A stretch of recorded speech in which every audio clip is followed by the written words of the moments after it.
Guys, alam nyo ba na meron na naman tayong kabayan na nasa Qatar na nawala na naman.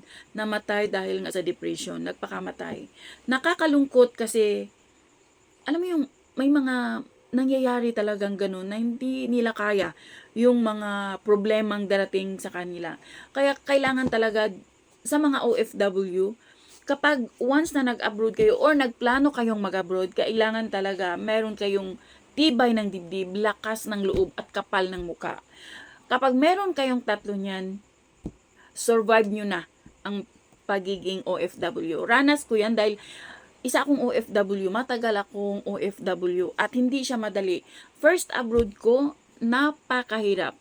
Pero ikukwento ko yan siya sa ibang araw na naman. So, mag-life story tayo guys.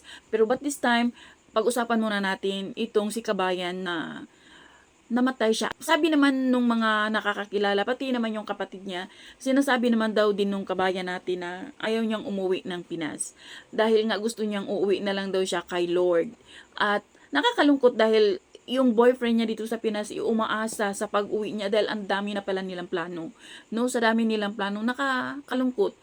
Pero di din kasi natin alam kung ano talaga yung punot dulo ng problema, bakit nagkaroon siya ng depression at nagawa niyang tapusin ang buhay niya. No, sa mga OFW talaga, kailangan kapag meron na kayong naramdaman, kailangan yung talagang tumawag sa itaas. Wala kayong ibang pwedeng kausapin, siya lang.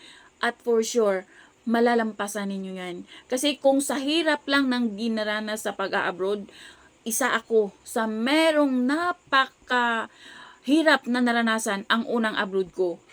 Pero, natagumpayan ko siya kasi hindi din talaga ako basta-basta sumusuko. Meron talaga akong tapang, meron akong lakas ng loob. Kahit anong hirap, kaya ko yan. Kaya, sa mga OFW, magiging matapang kayo, magiging mapagmatsyag, kailangan ninyong tibayan ang loob, at wag basta-basta ma-depress. Nung nasa malayo ka, wala kang family, wag basta-basta ma-depress. Lahat ng naranasan ko, karanasan ko sa abroad, never kong sinabi sa family ko. Wala silang alam. Dahil hindi ko sinabi. Dahil ano nang magagawa nila kung sasabihin ko, nandito naman sila, ako nandun.